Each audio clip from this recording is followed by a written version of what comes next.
Algo que he aprendido es que efectivamente el sufrimiento está en el apego que tenemos con la expectativa y en resistirnos a la realidad. O sea, cuando estas dos realidades, cuando no matcha el audio con el video, ahí es donde de repente viene la crisis y viene el enojo y viene la frustración y viene la impotencia de, pero es que debería de ser así, porque yo aquí en la cabeza me formé una imagen en base a mis creencias, a mis experiencias pasadas, a mis sueños del futuro, etcétera. Yo me generé una imagen que obviamente cuando la realidad pasa, como tiene que pasar, y no cuadra, entonces ahí en ese debate entre por qué no es como yo quiero que sea, y en esa resistencia, pues es lo que es, ahí es donde está el sufrimiento. Si algo nos dejó claro el 2020 es que cada quien vive las crisis a las que nos enfrentamos a su propia manera. Lo que unos ven como una auténtica tragedia, otros lo ven como una lección más que aprender. Y los grandes temores de muchos, para algunos más, son solo nuevos retos que vencer. Y de retos a vencer y de lecciones por aprender, mi invitada sabe algo y después aún un poco más. Yo soy Efraín Mendicuti y he creado este espacio para conversar con algunos de los más destacados líderes de pensamiento, negocios, educación, salud y cultura sobre su trayectoria, lecciones y mejores prácticas y compartir así con todos nosotros su pensamiento, estrategias y recomendaciones para hacer en nuestras vidas de lo cotidiano algo extraordinario. Esto es Entre Mentores DLC.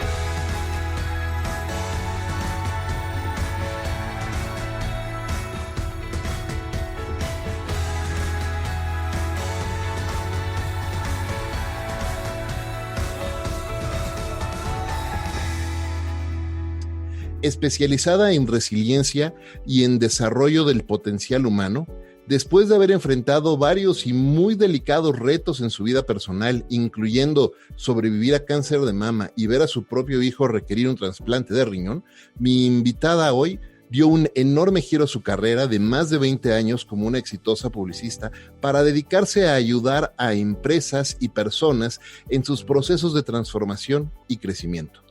Con un máster en Human Potential Development, acompáñenme a aprender de la autora del libro Alquimia Emocional, la extraordinaria Sandra Mora. Sandra, qué gusto poder platicar hoy contigo aquí en Entre Mentores DLC. Bienvenida. Hola, Efraín. Muchísimas gracias. De verdad, un honor y muy entusiasmada de estar aquí acompañándote el día de hoy. Muchísimas gracias. Te platicaba que voy como a la mitad de tu libro. Me ha gustado muchísimo. Y cuentas una historia súper interesante, algunas vivencias, pero antes de entrar ahí, a esas experiencias, me gustaría empezar por el principio de conocerte un poco mejor y que nos platiques un poco sobre quién es Sandra, quién es Sandy, y cuál ha sido el camino que has recorrido y que te ha traído hasta este punto en tu carrera y en tu vida. Híjole, pues no quiero irme hasta los hebreos. Sandy es una mujer pues que a través del paso de los años ha tenido muchísimos aprendizajes como cualquier otro ser humano, que le ha tocado a lo mejor más duro o más tupido en algunas temporadas de vida, pero que al paso del tiempo ha logrado, como diría Steve Jobs, ver los puntos, ¿no? Unir los puntos de la imagen y entender un poco por qué vivió lo que vivió. Entonces, soy una apasionada del tema de la resiliencia porque me ha tocado vivir en carne propia situaciones que yo pensé que me iban a tronar y que afortunadamente me di la oportunidad de abrirme a esas experiencias, abrirme a los aprendizajes y entender que estaban ahí para sacar más potencial de mí. Este tema de la mejor versión de uno mismo es como una frase muy trillada, pero en realidad es así. O sea, lo que he aprendido es que las adversidades, las crisis, los golpes de la vida lo que hacen es pulirte. Tú eres un diamante en bruto ahí salido de un pedazo de carbón y lo que hace la vida es irte puliendo para ir sacando tu brillo. Y pues eso es lo que, en ese proceso estamos. Oye, ¿y cómo fue el brinco? Porque creo que hubo, si hice bien mi investigación sobre ti, ha habido por lo menos cuatro o cinco momentos claves en tu vida profesional y personal, sobre todo en lo personal, que han detonado muchos cambios y que te hicieron tomar un camino, pues un camino súper interesante y distinto a lo que estabas haciendo originalmente en tu carrera. ¿Y cómo fue ese momento? Porque primero, pues mercadóloga, publicista, trabajando con marcas icónicas durante mucho tiempo. ¿Cómo fue esa historia y luego cómo cambiaste a esto? Pues mira, yo cuando escogí la carrera, yo estudié Ciencias de la Comunicación allá en México, en la Ciudad de México, yo vivo en Querétaro. Y cuando elegí carrera, yo estaba entre psicología y publicidad. Yo quería estudiar directamente publicidad. Y me incliné por la publicidad porque mi abuelo trabajaba en publicidad y mi mamá era psicóloga. Y en ese momento yo traía como fricciones con mi mamá y uno que es bien maduro a esa edad, pues toma la decisión con la tripa y decidí estudiar publicidad, que también me gustaba mucho. Entonces, bueno, más que publicidad, me incliné por comunicación, después me enfoqué en publicidad y se me abrieron las puertas como primer trabajo en McCann Erickson, lo cual fue pues como entrar, ¿no?, a la Plaza México en tu primer toreada de novillo. Claro. Y entonces, bueno, pues tuve la oportunidad de estar ahí. Después me moví a Young & Rubicam. Entonces trabajé con marcas como Bimbo, como Marriott, como Motorola, como Colgate-Palmolive.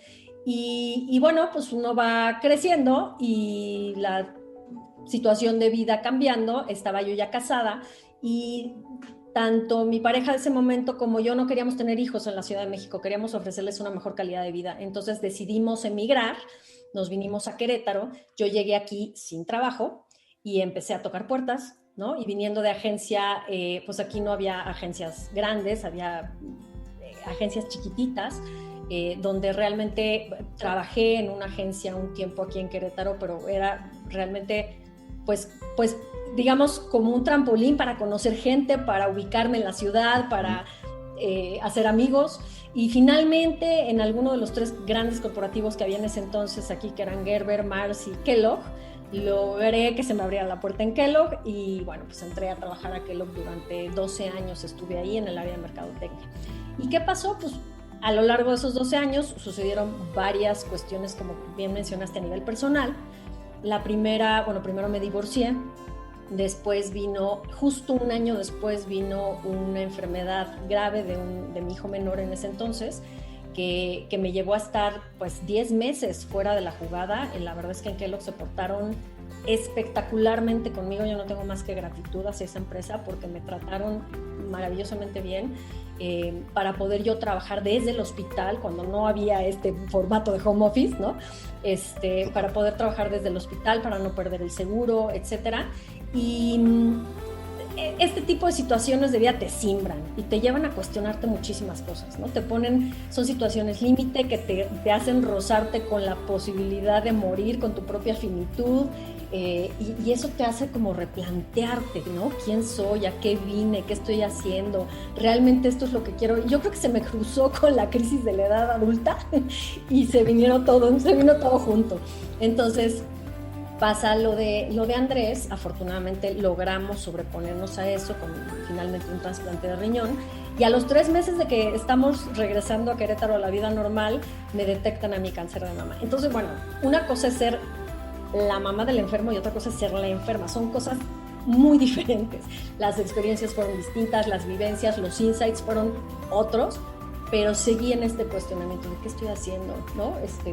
¿A qué vine al mundo? ¿Cuál es mi razón de ser? ¿Para qué pasa todo esto? Y esta cosquillita que yo tenía de la psicología al salir de la prepa, como que volvió ahí a despertarse. Yo siempre había querido estudiar la maestría en desarrollo del potencial humano.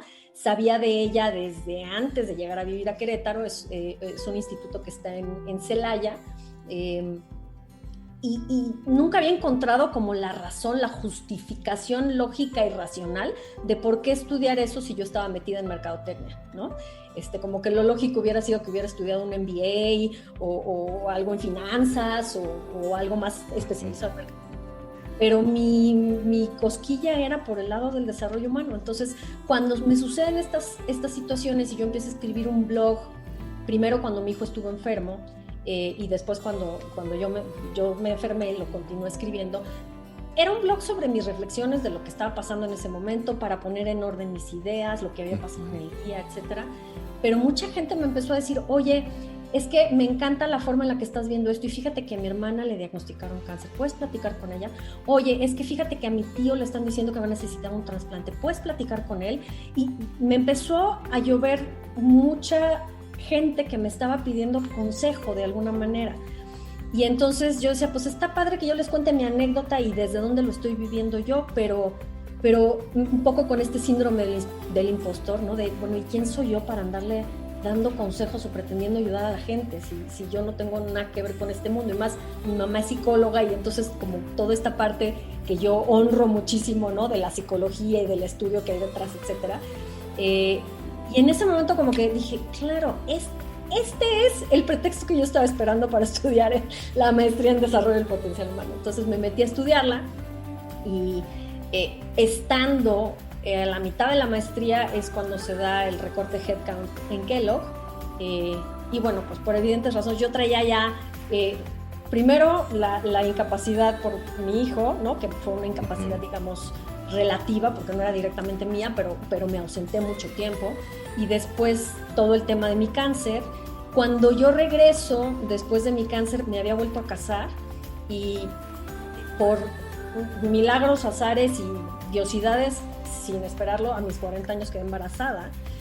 Entonces, pues vino después una incapacidad por maternidad. Entonces, evidentemente, cuando vino el recorte de headcount, me puedo imaginar claramente que dijeron, ¿quién está encareciendo la póliza? ¿Quién no? No, bueno, ¿no?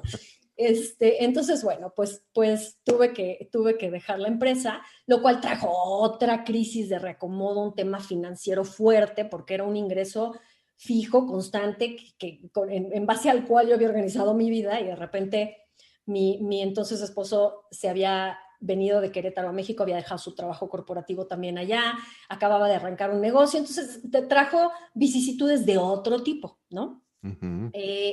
Y bueno, afortunadamente estaba yo cursando la maestría y eso me ayudó muchísimo también a nivel personal. Y bueno, pues me abrió la oportunidad a empezar a trabajar ya directamente y sin pretextos en el ámbito del desarrollo humano. Entonces empecé a trabajar en cuestiones de capacitación empresarial, a través de dinámicas vivenciales, empecé a dar cursos y talleres y así se fue dando el giro que le di a mi carrera. Oye, algo que en lo que quisiera hacer doble clic de todo lo que nos acabas de contar, porque hay mucho que profundizar en todo esto. Quisiera profundizar en varias cosas, pero la primera es hacer doble clic en, decías, fue una experiencia muy distinta vivir la enfermedad de tu hijo y vivir tu propia enfermedad.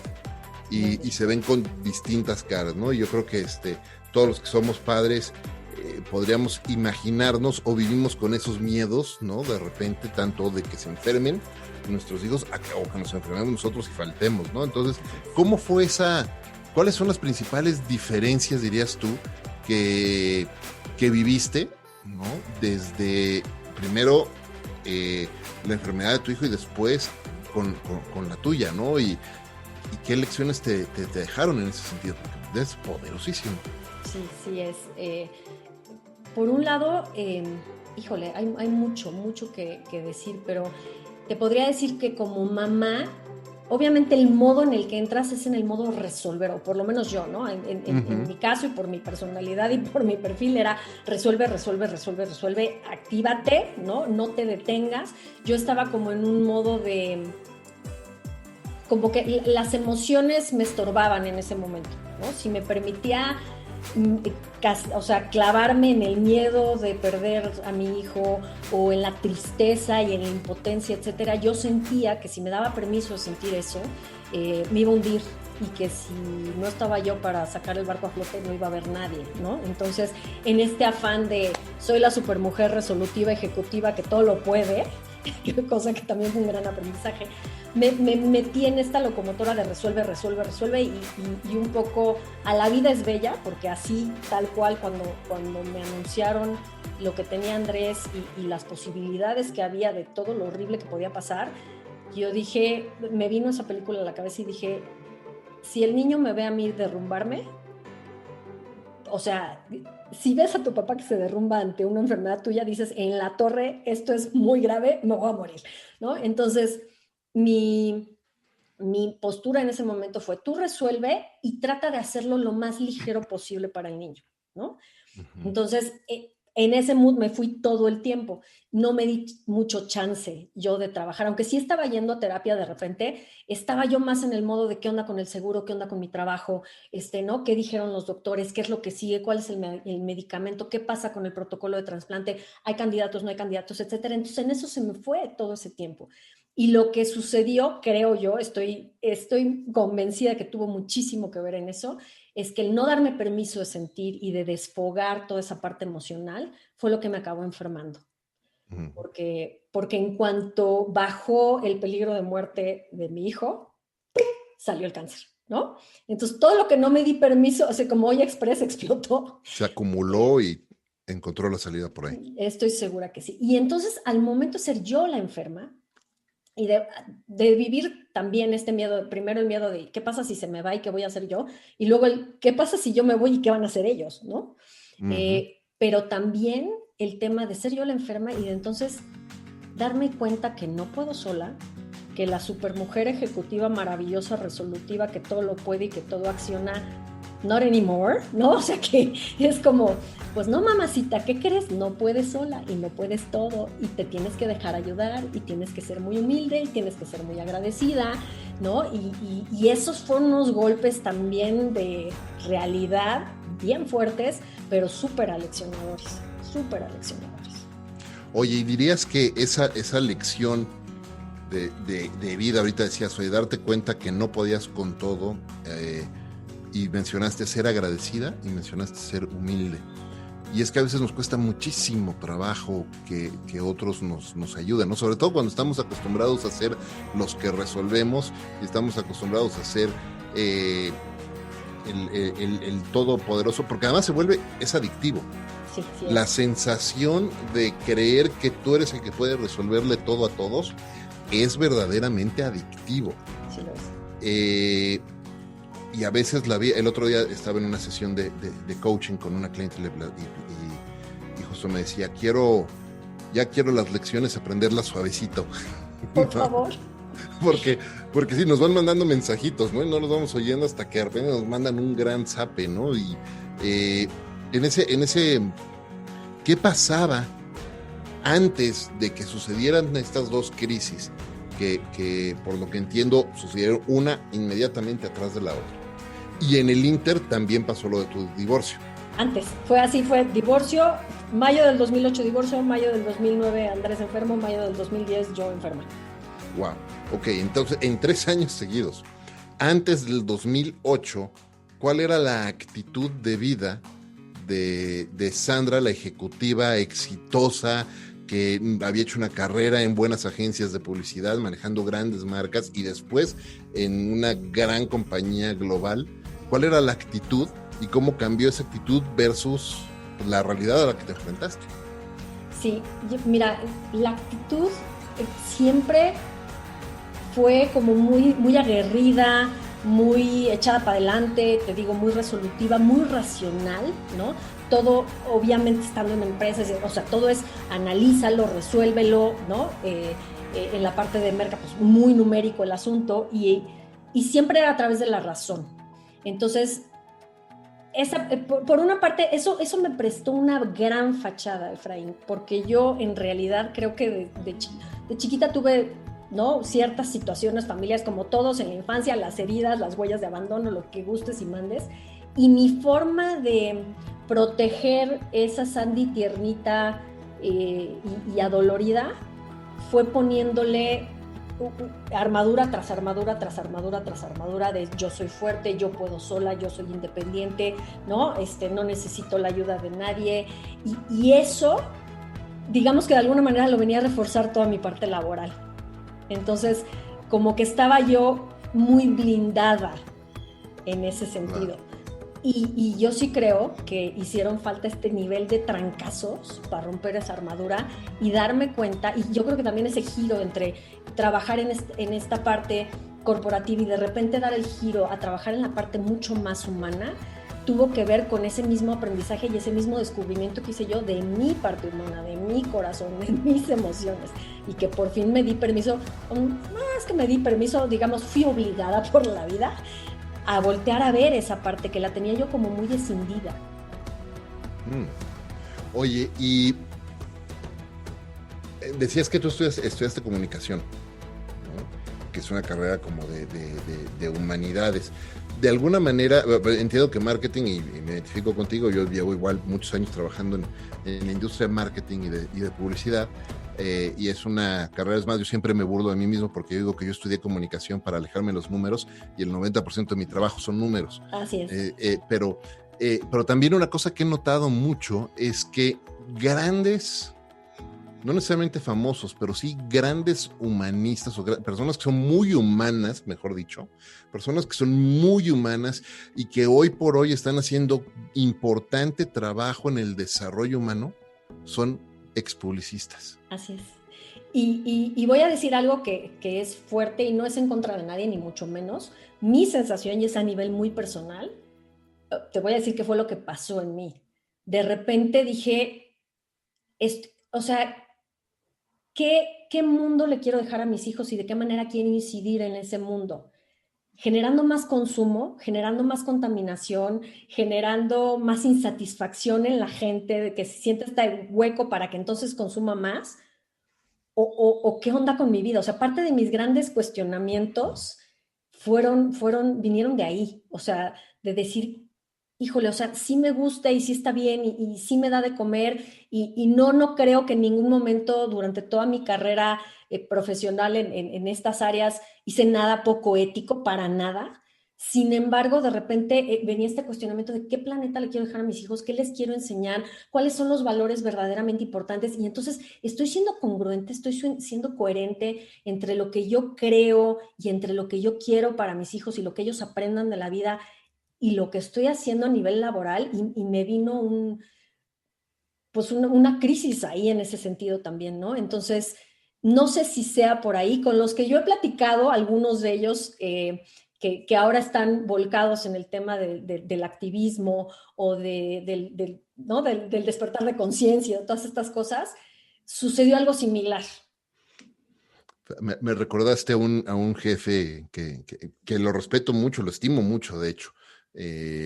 Trabajamos juntos hace muchísimos años en una agencia y justo nos enteramos, el día que le dije que iba a ser papá, ¿no? Que nos enteramos que estábamos esperando a mi hija, su respuesta fue, maravilloso, un consumidor más en el mundo. ¿No? Y sí, refleja mucho, ilustra muy bien lo que acabas de comentar ahí. Y sí, es muy interesante ver cómo muchas personas que se han dedicado o nos hemos dedicado mucho tiempo a marketing, hoy pues, nos estamos dedicando más a otras cosas también, ¿no? Y sobre todo a ayudar a ese despertar de conciencia. Me gustó cómo lo pusiste. Algo que también quisiera tocar base con lo que acabas de platicar es esa decisión o ese análisis que hiciste de conciencia, es decir, este es el legado que quiero dejar, este es el mundo que quiero dejar para mis hijos. Me suena, interpreto por lo que como lo acabas de comentar, que no fue necesariamente inmediatamente después de las crisis de salud, sino tiempo después. Y quiero profundizar en eso y que me platiques un poco en qué momento fue y cómo fue ese proceso de pensamiento, porque hay una parte muy interesante que me gustó de tu libro, una frase en tu libro, que aquí la tengo en pantalla, que dice, a veces necesitas romperte para descubrir de qué estás hecho. Jamás subestimes el poder transformador de una buena crisis. Y eso me hizo recordar cómo muchas personas con mucha frecuencia no reconocen la necesidad de cambiar sino hasta que hay una crisis. Pero también me llevó a recordar que hay muchas personas también que viven estas near death experiences, ¿no? Estas experiencias tan cerca de la muerte, incluido yo, ¿no? Y sigue siendo el mismo necio, ¿no?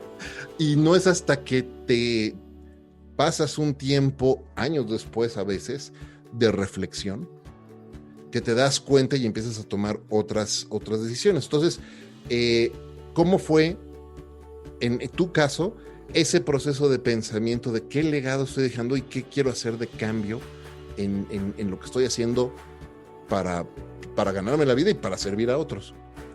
Mira, sí empezó, el cuestionamiento sí empezó en ese momento. El qué voy a hacer al respecto fue lo que tomó a lo mejor un poquito más de tiempo, y también las circunstancias fueron planteando de alguna manera pues esto es lo que vas a hacer, mamacita, ¿no? Pero sí el cuestionamiento empezó en esa época, o sea, en este ínter entre que Andrés estuvo enfermo y yo estuve enferma, ahí empecé yo a cuestionarme si lo que, o sea, es como qué estoy haciendo, qué legado estoy dejando, pasé suficiente tiempo con mi hijo, si mi hijo se va, ¿no? Estuve suficiente tiempo con él y ¿qué le voy a dejar, ¿no? ¿Qué le voy a dejar más allá del ejemplo de la mamá trabajadora y luchona? O sea, ¿qué más le voy a dejar? ¿Qué aprendizajes de vida? ¿Qué he compartido con él? Y luego cuando estuve yo enferma fue así como de, ¿y qué huella estoy dejando en el mundo? ¿Sabes? Esa fue la cuestión, esa fue la pregunta. O sea, ¿qué hice yo de bueno por el mundo? Si me voy mañana, ¿qué demonios dejé, ¿no? ¿Qué semilla dejé? Entonces sí empezó el cuestionamiento ahí, pero ok, ¿y luego qué hago con esto? Sí fue un proceso que tomó un poco más de tiempo, ¿no? Empecé a tomar algunos pasos para empezar a entenderme o desenmarañarme yo misma con la maestría en desarrollo del potencial humano, y bueno, en el momento que corporativamente se acaba esa parte de mi vida laboral, como que de alguna manera, pues, me empujaron a, bueno, ok, a ver, ahora sí sé más coherente y ahora sí empieza a hacer lo que dices que quieres hacer, ¿no? Oye, ¿y cómo fue ese momento? Porque, dos importantes crisis de salud y luego, por supuesto, la del divorcio también, pero después este tema de la pérdida de trabajo, y para muchos la pérdida del trabajo, hay quienes, no todos, pero hay quienes lo equiparan incluso a un proceso de luto, incluso, ¿no? A mí me parece que es una maravillosa oportunidad de reinvención, de hecho. Ahora, eso no exime que no nos dé pavor, ¿no? Porque de repente te ves, pues tienes asegurada tu sueldo, tienes asegurada tus ingresos para poder mantener a tu familia, y de repente te cortan esos ingresos, y empezar. ¿Cuál fue tu reacción? Porque muchas personas se ponen normalmente inmediatamente a buscar trabajo como desesperados en lo que sea, y muchas personas incluso cometen el gravísimo error de, con tal de recontratarse, contratarse muy por abajo de lo que estaban haciendo porque tienen pavor de no encontrar nada. Y yo creo que, al contrario, creo que hoy tenemos la posibilidad, vivimos en un mundo en el que nos permite reinventarnos de alguna manera, y además, y esto lo platicábamos en un episodio, hace unos episodios con el doctor Diego Bernardini, además, pues muchos estamos empezando nuestra segunda mitad, nos queda mucho más por vivir de lo que hemos vivido ya, ¿no? Entonces, pues es necesario de todas maneras reinventarse constantemente, ¿no? ¿Cómo fue ese proceso para ti, esa toma de decisión de, bueno, ok, ahora busco trabajo o me reinvento por acá? No fue fácil, por supuesto que no fue fácil, o sea, y te mentiría si te dijera, no, hombre, se fue dando llanito, no, para nada. O sea, cuando yo salgo de Kellogg, ya estaba, digamos, de alguna manera puesto el yo poder trabajar en capacitación, porque mi entonces esposo había puesto una empresa de capacitación vivencial. Entonces, de alguna manera, lo natural, y por la maestría que yo venía estudiando, pues era empezar a trabajar con él. Pero trabajar con él también tuvo muchos retos, ¿no? Trabajar juntos trajo muchos retos, y de alguna manera sí me vino una depresión funcional. O sea, sí me paraba de la cama todos los días, hacía todo lo que tenía que hacer, pero había algo en mí que yo todavía estaba como medio en piloto automático. Dejar de ser, efectivamente es un duelo, sí es un duelo perder un trabajo, y más un trabajo cuando tienes tantos años, ¿no? Que ya casi eres, o sea, mi segundo apellido era Kellogg, ¿no? Sandra de Kellogg. O sea, es como, entonces, obviamente sí es un proceso donde hay que vivir, pues todo el numerito de las fases del duelo para poder llegar como a la aceptación, de decir, bueno, ok, this is what it is, ya estoy aquí parada, esto es lo que me toca, ¿qué voy a hacer después? Sí me eché unos meses, yo creo que con una depresión funcional, ¿no? Que al final, cuando terminé la maestría, y cuando de alguna manera estaba yo muy preocupada, la cuestión financiera me preocupaba muchísimo y no corrí a buscar un trabajo llegó a mí corriendo. Y entonces estuve en esta disyuntiva de lo tomo o no lo tomo, porque era dentro, digamos, del mismo, otra vez como agencia, ¿no? Pero ahora agencia de promociones. Y estaba por una parte como este llamado de, bueno, pero apenas estás empezando a construir esto, dale por aquí, esto es lo que verdaderamente quieres, y por otro lado la parte racional de decir, sí, pero, o sea, ¿no? Son cuatro, eran 4 chamacos en ese entonces ya, porque eran, ¿no? 2 de mi primer matrimonio, más el de mi segundo matrimonio, más el del primer matrimonio de mi entonces esposo, ya eran 4, ¿no? Entonces, oye, hay 4 bocas, no hay un ingreso fijo, el negocio apenas está arrancando, y te están poniendo en bandeja de plata, porque no lo busqué, llegaron y me lo ofrecieron. Sería una estupidez y irracional no tomarlo, entonces lo tomé. La gran ventaja ahí que tuve es que la oferta fue de medio tiempo, entonces, y era trabajando desde mi casa.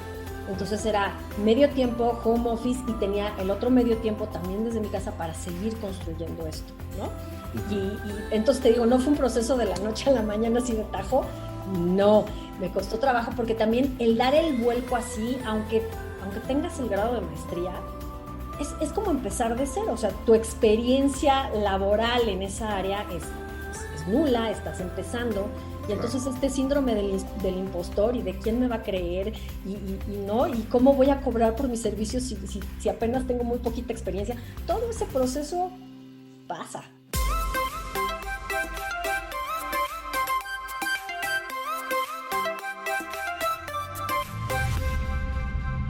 Oye, pareciera, ¿no?, que las oportunidades a veces, ahorita decías, llegó esta oportunidad que tú no estabas buscando, pero llegó, y de repente son oportunidades que pareciera que llegan como un salvavidas, ¿no? Como yo tuve una experiencia en lo personal donde yo dejé un muy buen trabajo en Google para poner una empresa, me asocié con la persona equivocada, perdí todo mi dinero, me quedé endeudadísimo, etcétera, y de repente llegó justo una oportunidad en una agencia de relaciones públicas. Yo en mi vida había hecho relaciones públicas y estuve ahí 6 meses nada más, pero estoy profundamente agradecido y estaré profundamente agradecido siempre con ellos, porque para mí fue un gran salvavidas en ese momento para obtener estabilidad, y luego ya retomé mi carrera como publicista en otra agencia, etcétera, y después ahora en Twitter desde hace unos años. Pero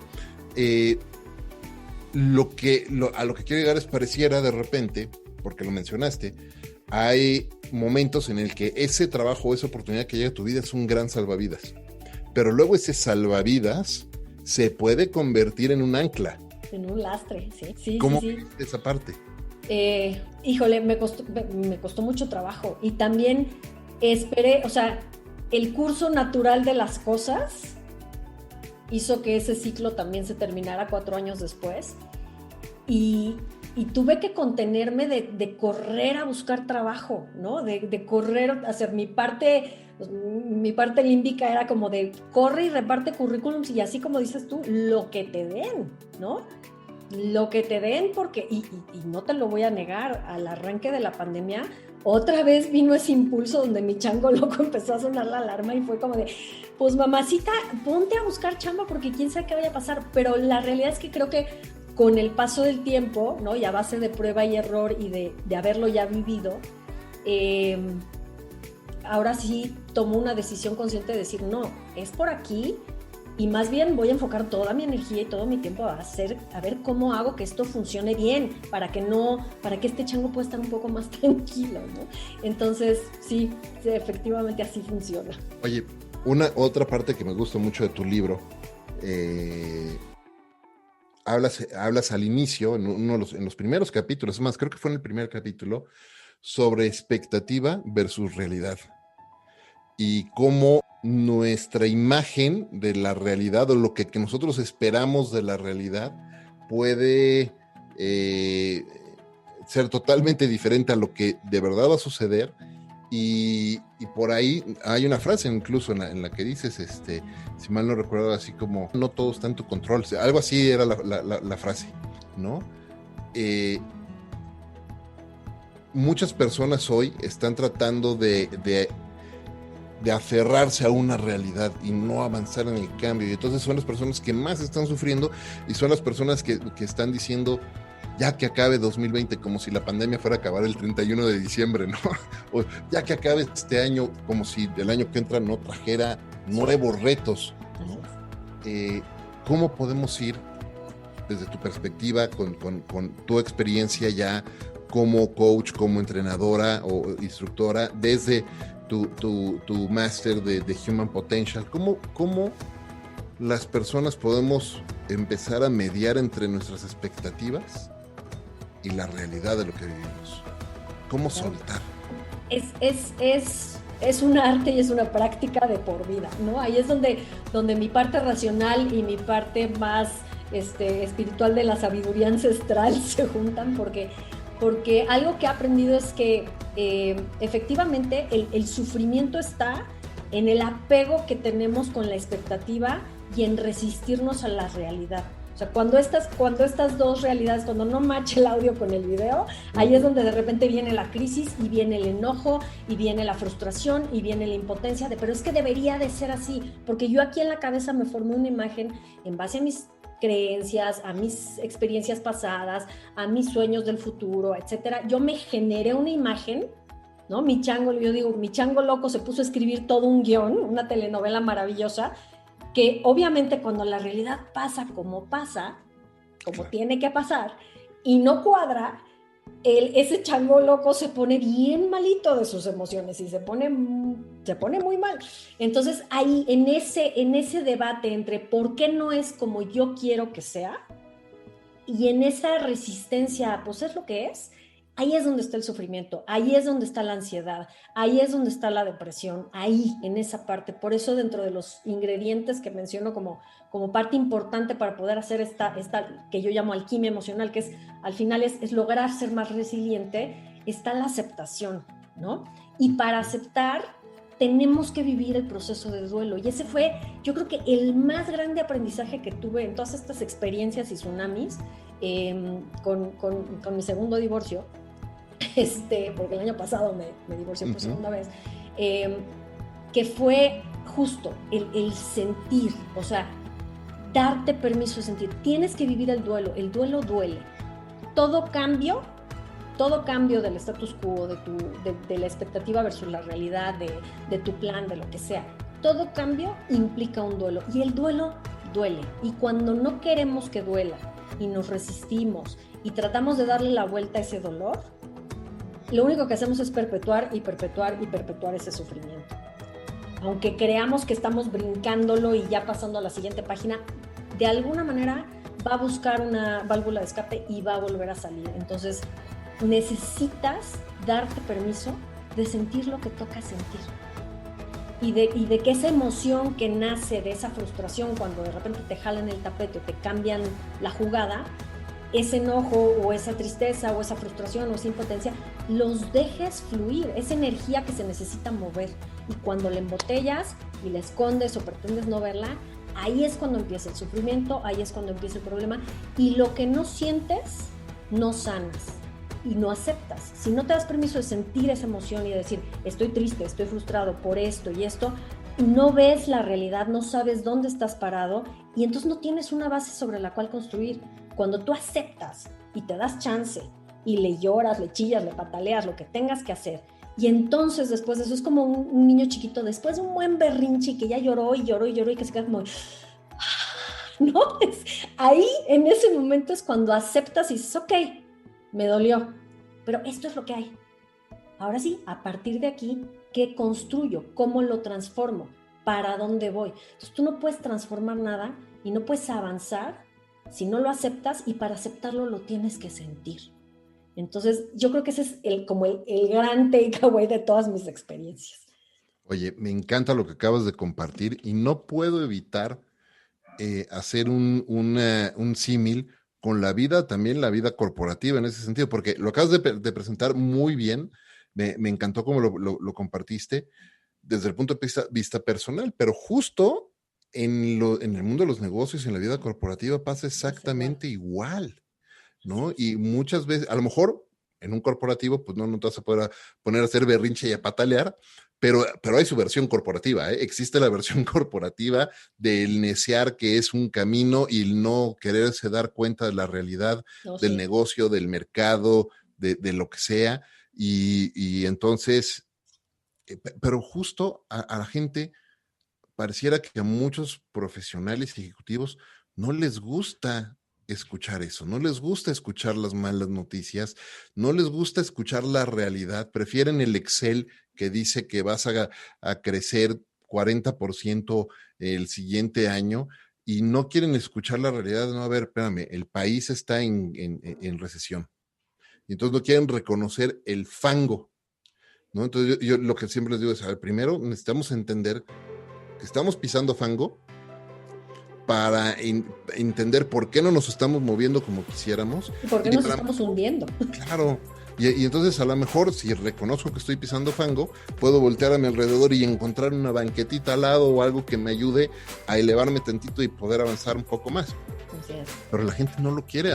La versión de la pataleta es esa... aferrarse a que no, este tiene que ser el resultado, y si tú no lo dices así, entonces no eres buen team member. Exacto, y es, digo, ahí obviamente entran como otras cosas en juego, pero al final acaba siendo muy parecido, como dices, o sea, finalmente están, ¿no?, los stakeholders, y están ahí los accionistas, y el compromiso que hiciste con los accionistas, y tus KPIs, y entonces, o sea, ¿no?, en este rollo de tú eres echado para adelante, resolutivo, resuélvele, no me digas cómo no, dime cómo sí, etcétera, etcétera.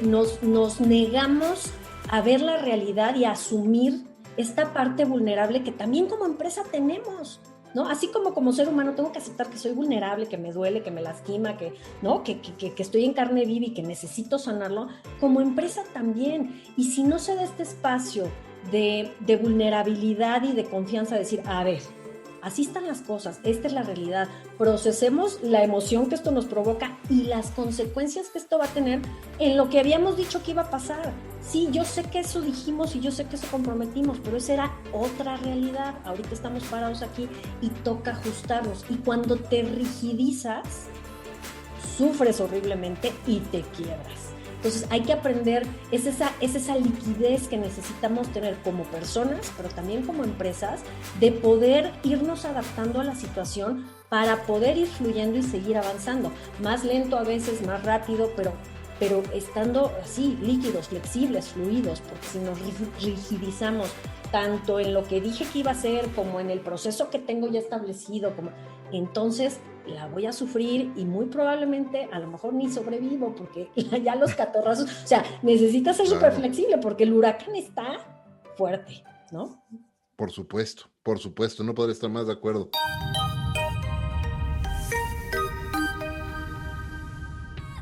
Antes de continuar con este episodio, déjame platicarte que Entre Mentores DLC es presentado por Ricolto Café, una empresa 100% mexicana que desde hace 20 años ha llevado la experiencia del mejor café gourmet de México a miles de oficinas en este país. Hoy, Ricolto Café llega también hasta nuestros hogares a través de su nueva tienda en línea. Puedes conocerlo mejor y hacer tu pedido de cosecha especial de Veracruz, mi favorito, o de Chiapas en grano o molido en ricoltocafé.com.mx. Eso es Ricolto con K de kilo. Visita ya ricoltocafé.com.mx y lleva el mejor café de México hasta tu hogar con Ricolto Café. Oye, voy a cambiar un poco el track de la plática y quiero cambiar un poco con todo lo que has vivido durante los últimos años.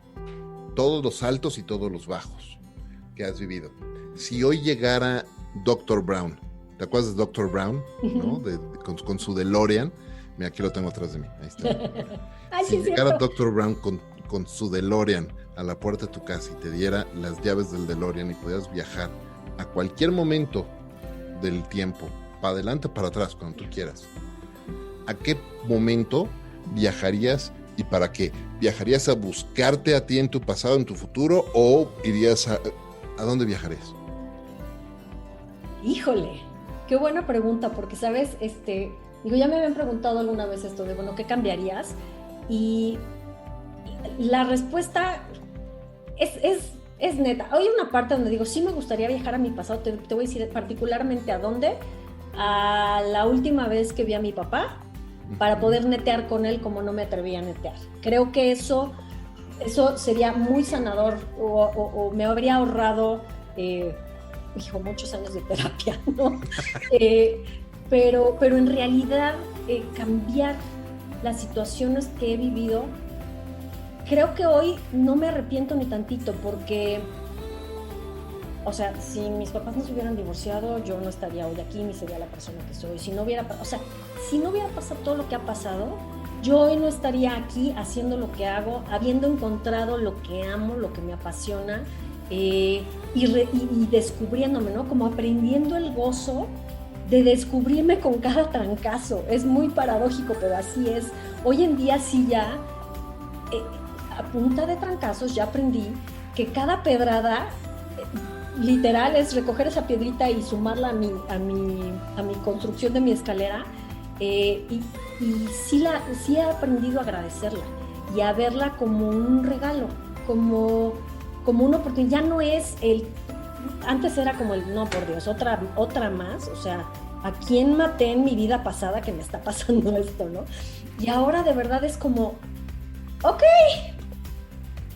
vamos al siguiente nivel, a ver qué hay que aprender ahora, ¿no? Y esa posibilidad a mí me tiene muy contenta. O sea, para mí este año, sí, como todo, ha tenido retos, muchos, estar en la casa, los niños, la escuela, las finanzas, muchas cosas. Y sin embargo, me siento como muy tranquila y muy en paz de lo que estoy aprendiendo, de lo que estoy avanzando, de lo que estoy construyendo, de cómo estoy transformándome yo también junto con toda la realidad allá afuera.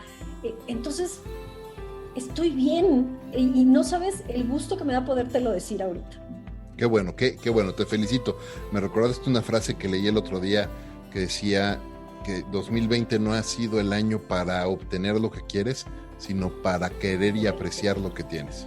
Así es. Yo creo que este año fue como un nivelador para ponernos a todos, ¿no? Porque unos ciertas crisis, otros otras, y entiendo que no estamos todos en el mismo barco, pero sí en el mismo mar embravecido. Uh-huh. Ahí venimos todos y como para darnos la oportunidad a todos al mismo tiempo de hacer un reset. Y a mí Total. Eso se me hace maravilloso, se me hace espectacular, se me hace interesantísimo, se me hace una gran oportunidad. Totalmente. Yo también coincido con que ha sido un año para hacer un respiro y un reset. Y algunos sí, hemos sido más afortunados por poder librar o lidiar con esa tormenta desde otra realidad. Y hay que apreciar muchísimo eso y ayudar a los que están con otra realidad también, ¿no? En la medida de lo posible, ¿por qué no? Oye, con todo lo que has vivido en tu carrera, en tu vida profesional, el proceso de escribir un libro que no es cosa fácil para nada, y con todo lo que estás haciendo hoy, ¿qué hábitos y qué rutinas has desarrollado o incorporado en tu día? Yo sostengo la teoría de que todos los grandes líderes tienen rutinas y hábitos muy bien establecidos que les permiten mantener un alto nivel de energía y además mantenerse organizados para poder ser eficientes. ¿Qué rutinas y qué hábitos has desarrollado e integrado hoy a tu vida que los pones en práctica todos los días y te ayudan? Mira, todavía estoy en el proceso, te digo, yo jamás en la vida seré producto terminado. Justo estoy leyendo ahorita el libro de Atomic Habits, que está buenísimo.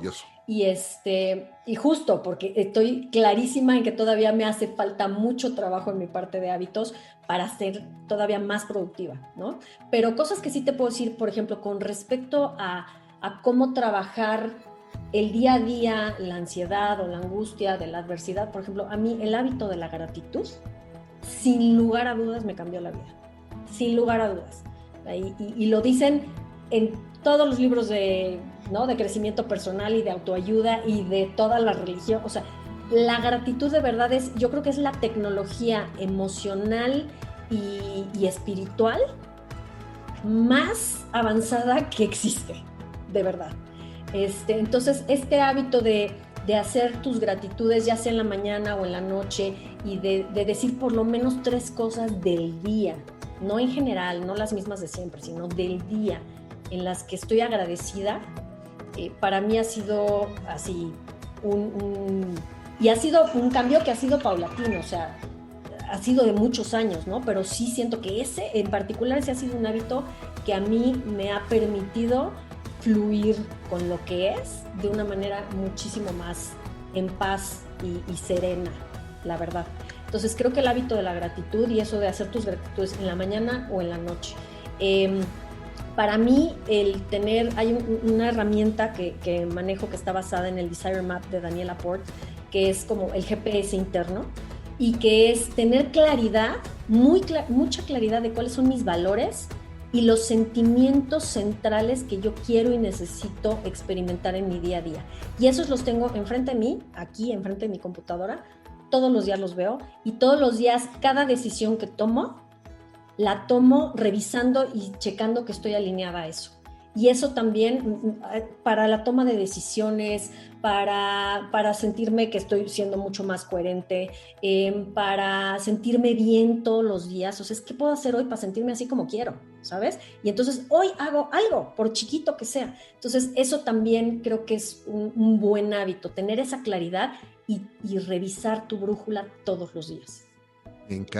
Me encanta tener esa claridad e intencionalidad todos los días. Me parece fabuloso. Creo que una de las cosas que más enseñan justo muchos coaches es eso, ¿no? El trabajo en tener primero claro dónde estás, ya hablábamos de que estás pisando, y luego qué quieres, a dónde quieres llegar. Pero acabas de decir algo que me parece importantísimo: ¿cómo te quieres sentir? ¿Cómo quieres sentirte hoy? Y entonces tener esa intencionalidad y tener esa claridad de, bueno, hoy me quiero presentar como una persona con estas características, es poderosísimo. Sí es. Mira, atrás de cada objetivo que nos ponemos, atrás de cada meta que nos ponemos, atrás de cada KPI personal, digamos, lo que hay en verdad es un sentimiento que queremos experimentar. Sí. No hay más. Entonces, tener esa claridad de primero define cómo te quieres sentir, cuál es ese sentimiento que estás buscando, y después ves si eso que crees que es el objetivo realmente te va a hacer sentir así, porque lo que pasa es que vamos tras los objetivos y cuando los obtenemos no nos sentimos como esperábamos y se vuelve muy frustrante y nos sentimos muy vacíos y entramos en esta espiral de ir persiguiendo y quiero más, pero nunca me siento realmente satisfecho, porque nunca te has sentado verdaderamente a preguntarte ¿por qué estás persiguiendo lo que estás persiguiendo? ¿Para qué? Para sentirte cómo. Y cuando tienes claro cómo te quieres sentir, tomar las decisiones de voy por esto, a ver cuál se acerca más a hacerme sentir como mi corazón de verdad quiere sentir esto. Ok. Oye, es que lo racional, lo financieramente correcto, lo lógico, lo esperado sería que tomaras esta decisión. Sí, pero esa no está alineada con mi GPS, no está alineada con mis valores, no está alineada con mis sentimientos centrales. Entonces, no. Qué importante, qué poderoso lo que acabas de recomendar y compartir aquí. Fíjate que yo justo hace poco, realmente, empecé a incorporar dentro yo trato de meditar en las mañanas, ¿no? Después de entrenar trato de meditar un rato, pocos minutos. La verdad es que no he podido llegar al momento o a ese, no he podido llegar a una práctica de meterle media hora, una hora de meditación, ¿no? Entonces, pues son como 10, 11, 15 minutos a lo mucho. Buenísimos. Pero empecé a incorporar dentro de esas meditaciones, y hace poco, relativamente muy poco, una parte en la que trato de fijar mi intención para el día, cómo me quiero presentar en el día, cómo quiero sentirme durante el día. Y claro, no soy perfecto para nada y muchas veces no logras ese propósito, esa intención, y hay cosas que te sacan de tu centro, que te distraen, que lo que sea, pero es impresionante cómo uno se puede comportar cuando se dio el tiempo de, antes de iniciar el día, fijar la intención de cómo te quieres presentar y cómo te quieres sentir y cómo quieres que los otros te sientan y cómo quieres hacer sentir a los demás también. Nuevamente, no es una práctica perfecta y hay muchas cosas que te pueden sacar de ese camino y moverte el tapete muy fuerte y pierdes el ritmo y te puedes enojar y salirte y lo que sea, pero las probabilidades de que eso sucedan sin esa intencionalidad son mucho mayores, es que es mucho mejor tener como esa claridad. Y te voy a decir algo, ahorita que mencionas el tema de la meditación y de que es poquito, mira, más vale, ¿no? Con esto del efecto compuesto y del 1% diario, más vale más valen 3 minutos de meditación diaria que una meditación de 10 minutos cada 6 meses. O sea, por supuesto. Lo importante es hacerlo. Y en el tema, hablando del tema particularmente de la meditación, justo para lo que yo he encontrado que me ayuda, y supongo que es parte del objetivo final de la meditación, es estar retomando, te distrae el pensamiento y te regresas, te distrae el pensamiento y te regresas, te distrae el pensamiento y te regresas. En la vida te saca de norte el cambio externo, te regresas a tu centro y a tu brújula. Te saca de norte el vecino que te mentó la madre, te regresas a tu brújula y a tu centro. Te saca de norte que el presidente o el de salud dijo no sé qué. Nos sacó de norte a todos. Te regresas a tu centro. Te sale el jefe con no sé qué gato y te volteó la tortilla, pero tú te regresas a tu centro y a tu brújula. Entonces, esa práctica ya del día a día en la conciencia, en tu práctica cotidiana, es muy similar al tema de la meditada, y es darte permiso. Sí, te vas a salir de rumbo, pero es generar esa práctica de retomar el rumbo, retomar el rumbo, retomar el rumbo, ¿no? Muy cierto, muy cierto. Oye, y quiero ser muy respetuoso de tu tiempo, nos estamos acercando ya al cierre. Muchísimas gracias. ¿Dónde las personas que nos están escuchando, dónde pueden conectar con Sandy? ¿Dónde pueden seguirte o conectar contigo en alguna plataforma social? Y dónde también encontrar Alquimia Emocional, que además yo voy por la mitad y me está gustando mucho. Ay, muchas gracias, Emanuel. Pues bueno, el libro lo pueden encontrar en Amazon. Está en versión de pasta blanda, o sea, en versión física y en versión Kindle. También lo pueden encontrar en Audible, en versión audiolibro y en otras plataformas de audiolibro. Y me pueden encontrar también en mi podcast que se llama El Club de la Limonada. Estoy en YouTube, en Spotify y en otras plataformas. Y bueno, pues me pueden encontrar en LinkedIn como Sandra Mora, en Facebook como Sandy Mora. Aparezco ahí con mi libro porque hay muchos homónimos. Y bueno, pues estoy en todas las plataformas. Estoy en TikTok, estoy en Instagram como sandymora.mx. Por ahí luego si quieres te mando las redes, pero yo encantada de la vida de conectar, y trabajo tanto con personas, ¿no? Con individuos, como también con empresas. Últimamente lo que se ha dado mucho han sido conferencias, webinars, sobre resiliencia y sobre todos estos conceptos que manejo en el libro, etcétera, pero pues también talleres y acompañamiento uno a uno. Entonces, pues para lo que pueda yo servir, encantada de la vida. Increíble, increíble. Muchas gracias por compartir eso. Y bueno, toda la premisa de Entre Mentores DLC es platicar con líderes como tú sobre cómo están haciendo en sus vidas de lo cotidiano algo extraordinario. Entonces te pregunto, con todo lo que has aprendido, todo lo que has vivido, todo lo que has incorporado hoy en tu vida, ¿cómo Sandy Mora hace de lo cotidiano algo extraordinario? Yo creo que tiene mucho que ver con lo que dices tú, con la intención. La intención que le pones a tu día, porque al final yo puedo a lo mejor pasarme una semana completa sin salir de mi casa ahorita en pandemia, porque además tengo un hijo inmunosuprimido por el tema del trasplante. Entonces somos hogar de alto riesgo, hay que cuidarse mucho. Pero sin embargo, a mi rutina yo intencionalmente le doy, ¿no?, estos toques. O sea, poder tener estas conversaciones para mí es extraordinario. Poder hablar con una empresa es extraordinario. Poder sentarme a comer con mis hijos es extraordinario. El que, por ejemplo, mi mamá ahorita se haya venido otra vez un mes a estar aquí conmigo es extraordinario. Entonces, creo que simplemente es con el tener la intención y el hacer la observación, el observar y decir, este momento, fíjate, ahorita estoy sentada aquí y estoy platicando con Efraín, y qué maravilla poder compartir y platicar, y quién sabe a quién le pueda llegar esto, qué bendición. Y entonces tomar todo como una gran bendición y darle pues suena muy, pues sí, pero así es, darle como un toque de lo que estás haciendo, hazlo como si fuera sagrado, ¿sabes? O sea, así sea estar editando el podcast. O sea, para mí el ratito o el ratote que a veces me chuto editando un podcast, es un tiempo sagrado, le pongo lo mejor de mí. Y eso para mí, desde mi punto de vista, y obviamente habrá quien me pueda decir que estoy haciéndome chaquetas mentales, pero para mí eso lo hace extraordinario. Lo importante no es que sea extraordinario para otros, lo importante es que sea extraordinario para ti. Me encanta. Muy bien. Muchísimas gracias. Muchas gracias por compartir eso. Muchas gracias por compartir tu experiencia y todos tus pensamientos hoy aquí en Entre Mentores DLC. Muchísimas gracias de verdad. Antes de despedirnos, quiero hacerte un reconocimiento por ese trabajo que estás haciendo. No es fácil transmitir todas esas experiencias y ahora estar ayudando a otros en sus procesos. De verdad que es de reconocerse. Mucha gente vive experiencias así de duras y decide no salir de ellas. Y tú has hecho lo contrario y ahora estás ayudando a muchas personas. Y es que muchas gracias por eso, muchas felicidades por eso. Muchas gracias de nuevo por estar aquí en Entre Mentores DLC. Te lo agradezco de verdad muchísimo, Efraín. Encantada de la vida de conectar y de platicar. Muchas gracias por haberme invitado. Gracias a ti y muchísimas gracias a todos ustedes por escucharnos aquí en Entre Mentores DLC.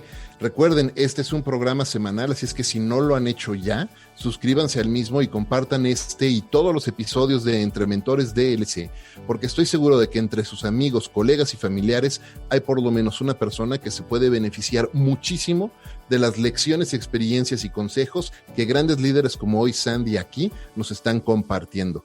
Gracias también, como todas las semanas, a Ricolto Café, el mejor café de México, por acompañarme en esta aventura de vida todos los días. Yo soy Efraín Mendicuti y esto es Entre Mentores DLC.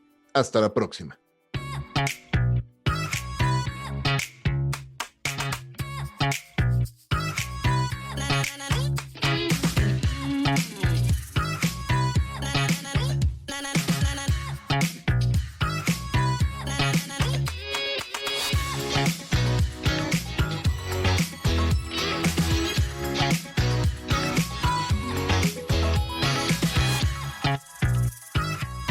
Na na na na